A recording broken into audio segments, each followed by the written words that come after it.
हाँ जी साथियों सज्जनों प्यारिओ जो भी हो वड्डिओ छोटिओ बजुर्गो भैनों भराओ माताओ ते हर किस्म के जो भी रिश्ता है उन्हां दे लई सब तो पहला मेरे वालों सत श्री अकाल। ते मैं अज तुहाडे नाल एक नवी सीरीज शुरू करन लगा, उसका नाम है ज्ञान गुरु। ਇਹਦਾ ਅੱਜ पहला भाग ਤੁਹਾਡੇ ਨਾਲ ਸਾਂਝਾ ਕਰਾਂਗਾ। ਇਹਦੇ ਵਿੱਚ है कि ਅਸੀਂ लोग ਜਿਹੜੇ ਲਿਖਦੇ ਹਾਂ ਜਾਂ ਕਦੇ ਕੋਈ ਘੱਟ ਵੱਧ ਲਿਖਦੇ ਹਾਂ ਜਾਂ ਜ਼ਿਆਦਾ ਲਿਖਦੇ ਹਾਂ, ਅਸੀਂ ਕਿਤਾਬ ਛਪਾਉਣੀ ਚਾਹੁੰਦੇ ਹਾਂ ਜਾਂ ਬੁੱਕਲੇਟ ਕੱਢਣੀ ਚਾਹੁੰਦੇ ਹਾਂ ਤੇ ਕੀ ਆ ਤੇ ਉਹ ਜਦੋਂ ਅਸੀਂ ਉਹਨੂੰ ਸਾਰੇ ਨੂੰ ਲਿਖ ਲੈਂਦੇ ਹਾਂ ਤੇ ਫਿਰ ਉਹ ਅੱਗੇ ਉਹਦੇ ਛਪਣ ਤੱਕ, ਉਹਦੇ ਕਿਤਾਬ ਬਣਨ ਤੱਕ ਦਾ ਜਿਹੜਾ ਪ੍ਰੋਸੈਸ ਹੈ ਉਹਦੇ ਵਿੱਚ ਸਾਨੂੰ ਪ੍ਰਿੰਟਰ ਕੋਲ ਜਾਣਾ ਪੈਂਦਾ ਜਾਂ ਹੋਰ ਆਪ ਪ੍ਰਿੰਟਿੰਗ ਕਰਨੀ ਹੁੰਦੀ ਹੈ। ਡਿਜੀਟਲ ਪ੍ਰਿੰਟਿੰਗ ਅੱਜ ਕੱਲ੍ਹ ਆਪ ਹੋ ਜਾਂਦੀ ਹੈ। ਤੇ ਉਹ ਸਾਰੇ ਕੁਛ ਨੂੰ ਸ਼ੁਰੂ ਕਿਵੇਂ ਕਰਨਾ ਤੇ ਕੀ ਕਰਨਾ, ਤੇ ਅੱਜ ਦੇ ਭਾਗ ਦੇ ਵਿੱਚ ਮੈਂ ਤੁਹਾਨੂੰ ਇਹ ਜਾਣ ਪਹਿਚਾਣ ਕਰਾਵਾਂਗਾ ਕਿ ਕਿਤਾਬ ਹੁੰਦੀ ਕੀ ਆ। ਕੰਪਿਊਟਰ ਤੇ ਜਾਣ ਤੋਂ ਪਹਿਲਾਂ, ਉਸ ਤੋਂ ਪਹਿਲਾਂ ਕਿ ਪ੍ਰੋਗਰਾਮ ਤੁਹਾਨੂੰ ਦੱਸਾਂ, ਪ੍ਰੋਗਰਾਮ ਦੱਸਣ ਤੋਂ ਪਹਿਲਾਂ ਜਿਹੜੇ ਬਹੁਤ ਜ਼ਰੂਰੀ ਆ ਕਿ ਇਹ ਜਾਣਿਆ ਜਾਵੇ ਕਿ ਜੋ ਅਸੀਂ ਬਣਾਉਣਾ ਹੈ ਉਹ ਹੈ ਕੀ ਆ ਤੇ ਕਿੱਥੋਂ ਸ਼ੁਰੂ ਹੁੰਦਾ। ਲਓ ਜੀ, ਸਭ ਤੋਂ ਪਹਿਲਾਂ ਜਿਹੜੀ ਚੀਜ਼ ਸ਼ੁਰੂ ਹੁੰਦੀ ਆ ਉਹ ਹੁੰਦੀ ਹੈ ਇੱਕ ਕਾਗਜ਼ ਤੋਂ। ਇਹ ਕਾਗਜ਼ ਹੈ, ਇਸ ਕਾਗਜ਼ ਦੇ ਵਿੱਚ ਹੱਥ ਦੇ ਨਾਲ ਮੇਰਾ ਖਰੜਾ ਲਿਖਿਆ ਹੈ। ਤੁਹਾਡਾ ਵੀ ਐਂ ਹੋ ਸਕਦਾ, ਤੁਹਾਡੀ ਲਿਖਾਈ ਘੱਟ ਵੱਧ ਸੋਹਣੀ ਮਾੜੀ ਕਈ ਕਿਸਮ ਦੀ ਹੋ ਸਕਦੀ ਆ। ਕਾਗਜ਼ ਵੱਡਾ ਛੋਟਾ ਹੋ ਸਕਦਾ, ਜੋ ਮਰਜ਼ੀ ਹੋ ਸਕਦਾ। ਸਭ ਤੋਂ ਪਹਿਲਾਂ ਇਸ ਨੂੰ ਟਾਈਪ ਕਰਨਾ ਹੁੰਦਾ ਹੈ ਔਰ ਉਹ ਟਾਈਪਿਸਟ ਜਿਹੜਾ ਹੈ ਉਹ ਟਾਈਪ ਕਰਕੇ ਤੁਹਾਡੇ ਕੋਲ ਲਿਆਉਂਦਾ ਹੈ ਔਰ ਜਾਂ ਤੁਸੀਂ ਉਹਦੇ ਪ੍ਰੂਫ ਪੜ੍ਹਦੇ ਹੋ। ਉਹਦੇ ਬਾਰੇ ਆਪਾਂ ਡਿਟੇਲ ਗੱਲ ਪ੍ਰੂਫ ਕਿਵੇਂ ਪੜ੍ਹਨੇ ਆ ਉਹ ਬਾਅਦ 'ਚ ਕਰਾਂਗੇ, ਪਰ ਇਸ ਵੇਲੇ ਸਿਰਫ ਜਾਣਕਾਰੀ ਹਿੱਤ ਹੈ ਕਿ ਉਸ ਤੋਂ ਬਾਅਦ ਸਾਡੇ ਕੋਲ ਜਿਹੜਾ ਮੈਟਰ ਹੈ ਉਹ ਟਾਈਪ ਹੋ ਕੇ ਇੱਕ ਕੰਪਿਊਟਰ ਦੀ ਫਾਈਲ ਦੇ ਵਿੱਚ ਆ ਜਾਂਦਾ ਹੈ। ਔਰ ਉਹ ਜਿਹੜੀ ਫਾਈਲ ਹੈ ਉਹ ਜ਼ਰੂਰੀ ਨਹੀਂ ਕਿ ਇਹਦੇ ਨਾਲ ਹੈ, ਉਹ ਅਸੀਂ ਮੋਬਾਈਲ 'ਤੇ ਵੀ ਟਾਈਪ ਕਰਕੇ ਲਿਆ ਸਕਦੇ ਹਾਂ, ਅਸੀਂ ਕੰਪਿਊਟਰ 'ਤੇ ਸਿੱਧਾ ਟਾਈਪ ਕਰਕੇ ਵੀ ਲਿਆ ਸਕਦੇ ਹਾਂ, ਕਰ ਵੀ ਸਕਦੇ ਹਾਂ, ਕਰਵਾ ਵੀ ਸਕਦੇ ਹਾਂ। ਉਹ ਵੀ ਸਾਰੀ ਜਿਹੜੀ ਜਾਣਕਾਰੀ ਆ ਤੁਹਾਨੂੰ ਡਿਟੇਲ ਦੇ ਵਿੱਚ ਕਿ ਮੋਬਾਈਲ ਤੋਂ ਕਿਵੇਂ ਕੰਪਿਊਟਰ ਦੇ ਵਿੱਚ ਲਿਜਾਣਾ ਤੇ ਕੰਪਿਊਟਰ ਤੋਂ ਕਿਵੇਂ ਕਿਤਾਬ ਤੱਕ ਪਹੁੰਚਾਉਣਾ। ਪਰ ਇਹ ਸਾਰਾ ਕੁਝ ਜਾਣਨ ਤੋਂ ਪਹਿਲਾਂ, ਕਿਤਾਬ ਹੱਥਾਂ 'ਚ ਆਉਣ ਤੋਂ ਪਹਿਲਾਂ ਇਹ ਬਹੁਤ ਜ਼ਰੂਰੀ ਹੈ ਕਿ ਕਿਤਾਬ ਦੇ ਉਹਨਾਂ ਅੰਗਾਂ ਬਾਰੇ ਜਾਣ ਲਿਆ ਜਾਵੇ ਜਿਨ੍ਹਾਂ ਨੂੰ ਅਸੀਂ ਤਿਆਰੀ ਕਰਨੀ ਆ। ਸੋ ਆਓ ਆਪਾਂ ਪਹਿਲਾਂ ਕਿਤਾਬਾਂ ਦੀ ਗੱਲ ਕਰੀਏ।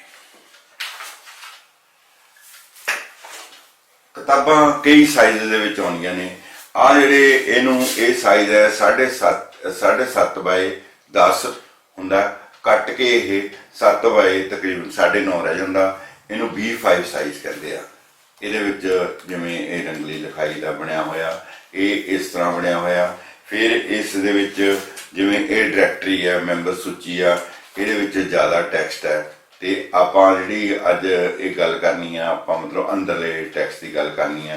ਇਸੇ ਤਰ੍ਹਾਂ ਆਮ ਜਿਹੜੀਆਂ ਕਿਤਾਬਾਂ ਹੁੰਦੀਆਂ ਨੇ ਉਹਨਾਂ ਦਾ ਜਿਹੜਾ ਸਾਈਜ਼ ਹੁੰਦਾ ਉਹ ਇਸ ਤੋਂ ਛੋਟਾ ਹੁੰਦਾ। ਇਹਦੇ ਵਿੱਚ ਦੋ ਤਰ੍ਹਾਂ ਦੀਆਂ ਆਉਂਦੀਆਂ ਨੇ। ਇੱਕ ਪੇਪਰ ਬੈਕ ਆਉਂਦੀ ਆ ਜਿਹਦੀ ਜਿਲਦ ਜਿਹੜੀ ਆ ਇਹ ਗੱਤੇ ਦੀ ਹੁੰਦੀ ਆ, ਮਤਲਬ ਹਾਰਡ ਗੱਤੇ ਦੀ 300 ਗ੍ਰਾਮ ਜਾਂ 270 ਗ੍ਰਾਮ, ਤੇ ਇੱਦਾਂ ਹੀ ਆਹ ਅੰਦਰ ਇਹਦੇ ਮੈਟਰ ਹੁੰਦਾ। ਜਾਂ ਫਿਰ ਇਹ ਜਿਹੜੀ ਆ ਇਹਦੇ ਵਿੱਚ ਇਸ ਤਰ੍ਹਾਂ ਹੀ ਆ ਦੇਖੋ ਹੋਰ ਸਾਈਜ਼ ਹੈ, ਸਾਈਜ਼ ਉਹੀ ਆ, ਇਹ ਇੱਦਾਂ ਹੀ ਇਹ ਸਾਈਜ਼ ਹੈ। ਇਹਨੂੰ ਡਮੇਈ ਸਾਈਜ਼ ਕਹਿੰਦੇ ਆ, ਡਮੇਈ ਸਾਈਜ਼ ਕਹਿੰਦੇ ਆ। ਔਰ ਇਹਦਾ ਜਿਹੜਾ ਸਾਈਜ਼ ਹੈ ਉਹ 5.5 ਇੰਚ ਬਾਏ 8.5 ਇੰਚ ਹੁੰਦਾ। ਸੋ ਹੁਣ ਅਸੀਂ ਇੱਕ ਕਿਤਾਬ ਚੱਕ ਕੇ ਉਹਦੇ ਬਾਰੇ ਗੱਲ ਕਰਦੇ ਹਾਂ।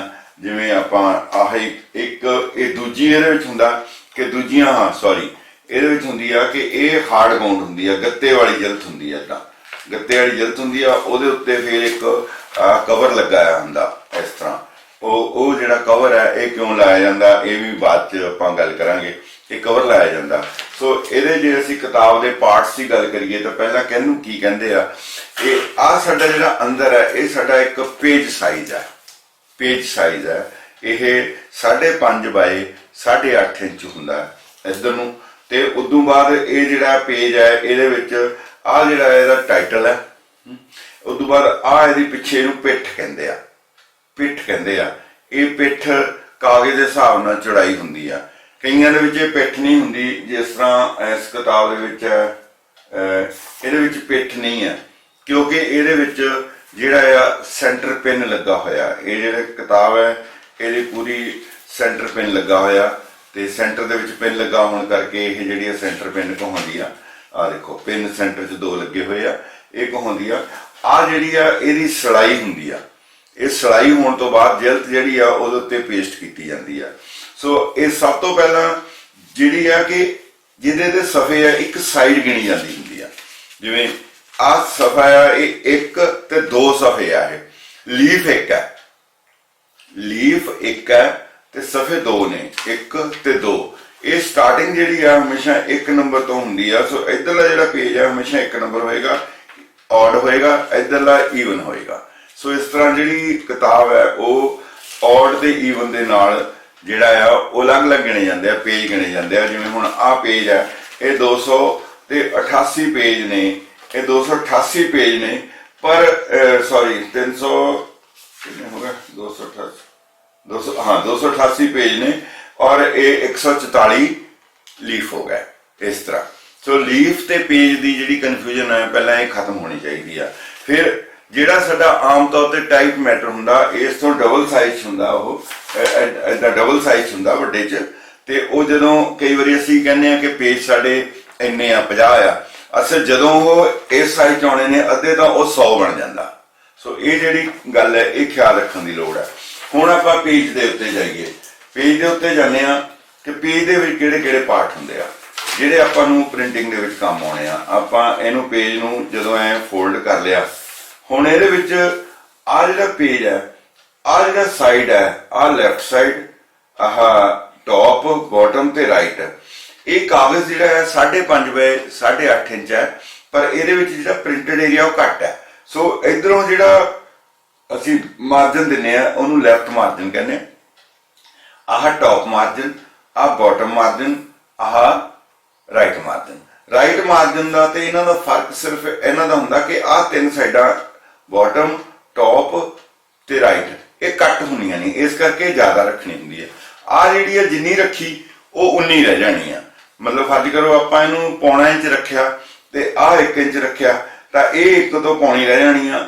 ਆਹ 1 ਰੱਖਿਆ ਇਹਨੇ ਪੌਣੀ ਰਹਿ ਜਾਣਾ, ਇਹਨੇ ਪੌਣੀ ਰਹਿਣਾ, ਚਾਰੇ ਪਾਸੇ ਇਕੁਅਲ ਹੋ ਜਾਏਗੀ। ਸੋ ਇਸ ਕਰਕੇ ਇਹ ਆਪਾਂ ਨੂੰ ਖਿਆਲ ਰੱਖਣਾ ਪੈਣਾ ਕਿ ਕੀ ਆ ਇਹਦਾ ਤਰੀਕਾ। ਕਿ ਕੋਈ ਵੀ ਕਿਤਾਬ ਜਦ ਤੁਸੀਂ ਕਰਨੀ ਆ, ਇੱਕ ਫੁੱਟਾ ਲੈ ਲਓ, ਜਿਹੜੀ ਕਿਤਾਬ ਤੁਹਾਨੂੰ ਪਸੰਦ ਆ ਉਹਦੇ ਵਿੱਚ ਫੁੱਟਾ ਰੱਖ ਕੇ ਮਿਣੋ ਕਿ ਆਹ 1.25 ਇੰਚ ਰੱਖੀ ਆ। ਆਹ ਜਿਹੜਾ ਵਿਚਲਾ ਏਰੀਆ ਹੈ ਇਹ 5.5 ਮਤਲਬ ਵੀ ਤਕਰੀਬਨ 4.5 ਸੈਂਟਰ 'ਚ ਹੋ ਗਿਆ ਤੇ ਬਾਕੀ ਇੱਧਰ ਹੋ ਗਿਆ। ਠੀਕ ਹੈ। ਸੋ ਇਸ ਤਰ੍ਹਾਂ ਆਪਾਂ ਜਿਹੜਾ ਇਹ ਚੀਜ਼ ਜਿਹੜੀ ਆ ਬਹੁਤ ਇੰਪੋਰਟੈਂਟ ਹੈ ਕਿ ਸਾਡਾ ਪ੍ਰਿੰਟਡ ਏਰੀਆ ਕਿੰਨਾ ਆ ਕਿਤਾਬ ਦੇ ਵਿੱਚ ਤੇ ਆਲੇ ਦੁਆਲੇ ਮਾਰਜਨ ਕਿੰਨੇ ਆ। ਇਹ ਮਾਰਜਨ ਜਿਹੜੇ ਆ ਇਹ ਇੰਪੋਰਟੈਂਟ ਹੈ। ਇਹਦੇ ਵਿੱਚ ਜਦੋਂ ਅਸੀਂ ਇਹਨੂੰ ਪੁੱਠਾ ਘੁਮਾ ਲਵਾਂਗੇ ਇਦਾਂ ਤੇ ਉਹਦਾ ਜਿਹੜਾ ਇੱਧਰਲਾ ਮਾਰਜਨ ਹੈ ਉਹ ਦੂਜੇ ਪਾਸੇ ਹੋ ਜਾਏਗਾ। ਦੂਸਰੀ ਅਗਲੀ ਗੱਲ ਜਿਹੜੀ ਇੰਪੋਰਟੈਂਟ ਹੈ ਉਹ ਇਹ ਆ ਕਿ ਇਹ ਜਿਹੜੇ 2 ਪੇਜ ਨਹੀਂ ਛਪਦੇ ਹੁੰਦੇ, ਇਹ ਸਿਰਫ ਡਿਜੀਟਲ 'ਚ ਛਪਦੇ ਨੇ। ਜਦੋਂ ਆਫਸੈਟ ਤੇ ਛਪਦੇ ਨੇ ਇਹ 8 ਪੇਜ ਛਪਦੇ ਨੇ, ਏਦਾਂ ਜੁੜੇ ਹੁੰਦੇ ਨੇ, ਇੱਧਰ ਨੂੰ ਜੁੜਿਆ ਹੁੰਦਾ, ਫਿਰ ਇੱਧਰ ਜੁੜੇ ਹੁੰਦੇ ਆ, ਫਿਰ ਇੱਧਰ ਨਾਲ ਜੁੜੇ ਹੁੰਦੇ ਆ, ਇਹ 8 ਪੇਜ ਛਪਦੇ ਨੇ। ਸੋ ਇਸ ਕਰਕੇ ਕਿਸੇ ਵੀ ਕਿਤਾਬ ਦੇ ਵਿੱਚ ਜਿਹੜੇ ਪੇਜ ਨੇ ਉਹ ਘੱਟੋ ਘੱਟ 8 ਦੇ ਨਾਲ ਤਕਸੀਮ ਹੋਣੇ ਚਾਹੀਦੇ ਆ। ਔਰ ਵੱਡੀਆਂ ਮਸ਼ੀਨਾਂ ਤੇ ਉਹ 16 ਪੇਜ ਛਪਦੇ ਨੇ। ਸੋ ਜੇ ਵੱਡੀ ਮਸ਼ੀਨ ਤੇ ਤੁਹਾਡੀ ਛਾਪਣੀ ਆ ਤਾਂ ਉਹ 16 ਪੇਜ ਦੀ ਡਮੀ ਚਾਹੀਦੀ ਆ, ਤੇ ਜੇ ਛੋਟੀ ਤੇ ਛਾਪਣੀ ਆ ਤਾਂ 8 ਪੇਜ ਦੀ ਜਿਹੜੀ ਆ ਆਪਾਂ ਨੂੰ ਚਾਹੀਦੀਆਂ ਨੇ। 8 ਸਾਡੇ ਜਿਹੜੇ ਪੇਜ ਆ ਉਹ 8 ਦੇ ਨਾਲ ਜ਼ਰੂਰ ਤਕਸੀਮ ਹੋਏ ਹੋਣੇ ਚਾਹੀਦੇ ਆ। ਸੋ ਜਿਹੜੀਆਂ ਗੱਲਾਂ ਮੈਂ ਕਰ ਰਿਹਾ ਉਹਦੇ ਵਿੱਚ ਇਹ ਆ ਕਿ ਕੋਈ ਵੀ ਕਿਤਾਬ ਹੈ ਜਿਹੜੀ ਜਿਹੜੇ ਫਾਈਨਲ ਪੇਜ ਆ ਉਹ 8 ਨਾਲ ਤਕਸੀਮ ਹੋਏ ਹੋਣੇ ਚਾਹੀਦੇ ਆ। ਆਮ ਜਿਹੜੀ ਕਿਤਾਬ ਹੈ ਉਹਦਾ ਜਿਹੜਾ ਅਸੀਂ ਸਾਈਜ਼ ਮਿੱਥਣਾ ਉਹ 5.5 ਬਾਈ 8.5 ਮਿੱਥਣਾ। ਉਹਦੇ ਵਿੱਚੋਂ ਅਸੀਂ ਜਿਹੜਾ ਕਾਗਜ਼ ਹੈ 5.5 ਦਾ ਮਤਲਬ ਹੈ 11 ਦੂਣਾ 22 ਤੇ 8.5 ਦਾ ਮਤਲਬ ਹੈ 17। ਮਤਲਬ ਕਾਗਜ਼ ਜਿਹੜਾ 18 ਇੰਚ ਬਾਈ 22 ਇੰਚ ਤਕਰੀਬਨ ਆਉਂਦਾ ਜਿਹੜਾ ਸਸਤਾ ਕਾਗਜ਼ ਹੈ ਜਾਂ ਜਿਹੜਾ ਕਾਗਜ਼ ਹੈਗਾ। ਵੈਸੇ 18 ਇੰਚ ਬਾਈ 23 ਇੰਚ ਵੀ ਆਉਂਦਾ, ਪਰ 18 ਇੰਚ ਬਾਈ 22 ਇੰਚ ਜਿਹੜਾ ਆ ਉਹ ਸਟੈਂਡਰਡ ਗਿਣਿਆ ਜਾਂਦਾ। ਇੱਧਰ ਸਾਡੇ ਤਾਂ ਰੱਖੀ ਦਾ 17 ਬਣਦਾ। 1 ਇੰਚ ਜਿਹੜਾ ਆ ਕਾਗਜ਼ ਨੂੰ ਮਸ਼ੀਨ ਉੱਤੇ ਫੜਨ ਦੇ ਲਈ ਪ੍ਰਿੰਟਿੰਗ ਮਾਰਜਨ ਦੋਨੇ ਪਾਸੇ ਚਾਹੀਦਾ ਹੁੰਦਾ ਕਿਉਂਕਿ ਪੁੱਠਾ ਸਿੱਧਾ ਛਪਣਾ ਹੁੰਦਾ। ਸੋ ਕਿਤਾਬ ਦੇ ਵਿੱਚ ਇਹ ਜਿਹੜੀ ਜਾਣਕਾਰੀ ਹੈ ਇਹ ਜਾਣਕਾਰੀ ਬਹੁਤ ਜ਼ਰੂਰੀ ਆ ਕਿ ਅੰਦਰ ਫਿਰ ਜਿੱਦਾਂ ਹੁਣ ਆਹ ਕਿਤਾਬ ਦੇ ਵਿੱਚ ਹੈ ਕਿ ਇਹਦੇ ਵਿੱਚ ਥੋੜਾ ਜਿਹਾ ਲਾਲਚ ਕੀਤਾ ਕਿ ਪੇਜ ਵੱਡਾ ਕਰਤਾ ਤਾਂ ਉਹਦੇ ਨਾਲ ਜਿਹੜੀ ਇੱਥੇ ਪੜ੍ਹਨ ਦੀ ਜਿਹੜੀ ਸਪੇਸ ਹੈ ਤਕਲੀਫ ਹੈ ਉਹ ਆਉਂਦੀ ਆ ਥੋੜੀ। ਪਰ ਇਹਦੇ ਵਿੱਚ ਘੱਟ ਹੈ, ਪਰ ਕਈਆਂ ਦੇ ਵਿੱਚ ਤੁਸੀਂ ਦੇਖੋਗੇ ਕਿ ਬਿਲਕੁਲ ਥੱਲੇ ਤੱਕ ਚਲ ਜਾਂਦੀ। ਉਹਦਾ ਕਾਰਨ ਹੈ ਕਿ ਜਿਹੜਾ ਬੰਦੇ ਨੇ ਇਹ ਕਿਤਾਬ ਬਣਾਈ ਆ ਉਹਨੇ ਇਸ ਗੱਲ ਦਾ ਮਾਰਜਨ ਨਹੀਂ ਰੱਖਿਆ।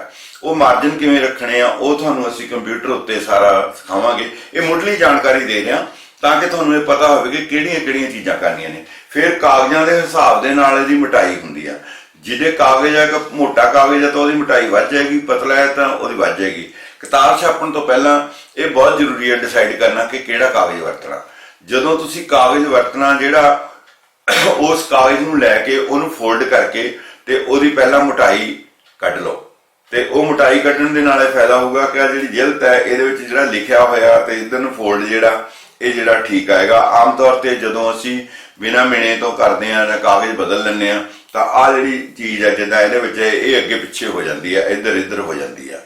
ਤਾਂ ਇਹ ਸੈਂਟਰ ਦੇ ਵਿੱਚ ਚਾਹੀਦੀ ਹੈ। ਪਰ ਕਿਉਂਕਿ ਸਾਡੇ ਜਿਹੜੀ ਹੈ ਜ਼ਿਆਦਾ ਕੰਮ ਜਿਹੜਾ ਮੈਨੂਅਲੀ ਹੋ ਰਿਹਾ, ਇਸ ਕਰਕੇ ਕਿਉਂਕਿ ਸਾਡੀ ਆਮ ਕਿਤਾਬਾਂ ਜਿਹੜੀਆਂ ਨੇ 1000, 1200, 500, 250 ਹਫ਼ਤਾ ਤੱਕ ਕੇ ਵੀ 250 ਛਪਦੀ ਆ। ਤੇ ਜਿਹੜੀ ਦੂਜੀਆਂ ਕਿਤਾਬਾਂ ਨੇ ਨਾਵਲ ਵਗੈਰਾ ਉਹ 5-5000, 10-10,000 ਵੀ ਛਪ ਜਾਂਦਾ। ਤੇ ਉਹ ਪਰ ਫਿਰ ਵੀ ਉਹ ਵੱਡੀ ਮਸ਼ੀਨ ਤੇ ਜਾਣ ਦੇ ਕਾਬਿਲ ਨਹੀਂ ਹੁੰਦੀਆਂ, ਕਿਉਂਕਿ ਵੱਡੀ ਮਸ਼ੀਨ ਤੇ ਘੱਟੋ ਘੱਟ 50,000 ਦੀ ਜਿਹੜੀ ਆ ਉਹ ਕੁਆਂਟੀਟੀ ਚਾਹੀਦੀ ਆ, ਤਾਂ ਫਿਰ ਇਹ ਸਾਰੀਆਂ ਚੀਜ਼ਾਂ ਆਟੋਮੈਟਿਕਲੀ ਪਰਫੈਕਟ ਆਉਣੀਆਂ ਨੇ। ਸੋ ਕਿਤਾਬ ਬਾਰੇ ਜਿਹੜੀ ਇਹ ਇਸ ਤਰ੍ਹਾਂ ਦੀ ਮੁੱਢਲੀ ਜਾਣਕਾਰੀ ਆ ਇਹ ਤੁਹਾਨੂੰ ਅੱਜ ਦੇ ਰਹੇ ਆ। ਤੇ ਇਹਦੇ ਵਿੱਚ ਤੁਹਾਨੂੰ ਕਿਸੇ ਨੂੰ ਕੋਈ ਕੁਐਸਚਨ ਹੋਊਗਾ, ਉਹ ਕੁਐਸਚਨ ਤੁਸੀਂ ਜਿਹੜਾ ਹੈਗਾ ਮੈਨੂੰ ਇਸ ਕਮੈਂਟਸ ਦੇ ਵਿੱਚ ਲਿਖ ਦਿਓ ਤਾਂ ਕਿ ਮੈਂ ਉੱਥੇ ਉਸ ਨੂੰ ਕਲੈਰੀਫਾਈ ਕਰ ਸਕਾਂ। ਅਗਲਾ ਲੈਸਨ ਜਿਹੜਾ ਹੈ ਤੁਹਾਡੇ ਕੁਐਸਚਨ ਦੇ ਉੱਤੇ ਬੇਸ ਵੀ ਹੋਏਗਾ ਤੇ ਜਿਹੜੀ ਇਸ ਤਰ੍ਹਾਂ ਦੀ ਜਿਹੜੀ ਜਾਣਕਾਰੀ ਹੈ ਇਹਦੇ ਉੱਤੇ ਵੀ। ਇਹਨੂੰ A5 ਸਾਈਜ਼ ਦੇ ਵੀ ਕਿਹਾ ਜਾਂਦਾ। A5 ਨਹੀਂ, ਐਕਚੁਅਲੀ ਇਹਨੂੰ ਸਟੇਟਮੈਂਟ ਕਿਹਾ ਜਾਂਦਾ, ਪਰ A5 ਇਹਦੇ ਕਲੋਜ਼ ਹੀ ਹੁੰਦਾ। ਉਹ ਤਾਂ ਹੁੰਦਾ ਜੇਕਰ ਅਸੀਂ ਕੰਪਿਊਟਰ ਉੱਤੇ ਜਿਹੜਾ ਆ ਉਹ ਕੰਮ ਕਰਨਾ ਹੈਗਾ। ਜਿਹੜਾ ਅਸੀਂ ਡਿਜੀਟਲ ਪ੍ਰਿੰਟਿੰਗ ਕਰਨੀ ਆ ਉਹ A5 ਦੇ ਵਿੱਚ ਕੀਤੀ ਜਾਂਦੀ ਆ। ਜਿਹੜੀ ਆਫਸੈਟ ਤੇ ਆ ਉਹ ਇਸ ਸਟੇਟਮੈਂਟ ਦੇ ਵਿੱਚ ਕੀਤੀ ਜਾਂਦੀ ਆ। ਅੰਗਰੇਜ਼ੀ ਜਿਹਨੂੰ ਸਟੇਟਮੈਂਟ ਕਹਿੰਦੇ ਆ, ਪੰਜਾਬੀ ਜਿਹਨੂੰ ਡਮਈ ਸਾਈਜ਼ ਕਹਿੰਦੇ ਆ। ਤੇ ਇਹ ਜਿਹੜੀ ਸਟੇਟਮੈਂਟ ਹੈ 5.5 ਬਾਈ 8.5 ਹੁੰਦੀ ਆ। ਜਦੋਂ ਕੰਪਿਊਟਰ ਦੇ ਵਿੱਚ ਅਸੀਂ ਉਹਨੂੰ ਬਣਾਉਂਦੇ ਆ ਤਾਂ ਉਸ ਵੇਲੇ ਅਸੀਂ ਉੱਥੇ ਜਿਹੜੀ ਆ ਪ੍ਰੋਗਰਾਮ ਦੇ ਅਨੁਸਾਰ ਉਹਨੂੰ ਸਿਲੈਕਟ ਕਰ ਸਕਦੇ ਆ।